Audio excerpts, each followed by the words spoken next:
Hi everybody, welcome to the Shot Clock. I am solo today because Doug Haller, the ASU beat writer and college basketball beat writer and also Michael Crow specialist, is en route to Dayton, Ohio, where he will cover ASU in its first four play-in game, but don't call it a play-in game because this is the NCAA tournament. I think we can start the clock.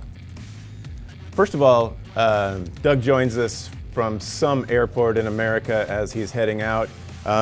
Doug, the first question for you, what are ASU's keys if they are expected to move on and beat Syracuse, set up a game in Detroit later this week? Well, the first thing, I think Arizona State has no pressure. I think they've been playing with pressure for over the last 4 or 5 weeks, just with all the rankings and everything that's been on their shoulders. Now they're free of that, they're in the field. Now, what will the result be? This team has not looked like an NCAA tournament team for over a month, so if they're free of that pressure, do they finally start hitting shots, looking like the team they looked like 2 months ago? Thanks, Doug. And 2 months ago, the Arizona Wildcats were just celebrating back-to-back victories over the Oregon schools, which vaulted them ahead of ASU in the AP rankings. Remember that, when ASU was ranked? That was kind of fun, huh? The Pac-12 tournament champion, Arizona Wildcats, opened their NCAA tournament on Thursday in Boise against Buffalo. A victory there would take them into a game against Kentucky if Kentucky should beat Davidson.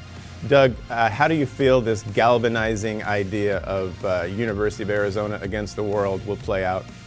I got to be honest, going into the Pac-12 tournament, I was skeptical about Arizona because we've been waiting for them to look like the Final Four contender that their roster kind of shapes out to be all season, and it just hasn't been reflected on the court. But I was impressed with Arizona in Vegas probably more than I have been all year because they didn't shoot the ball really well, but they still found ways to win, especially against Colorado. And then DeAndre Ayton just took over. He took his game to another level in the semifinal and in the finals against USC. He looked like a player to me that can carry a team deep into the NCAA tournament.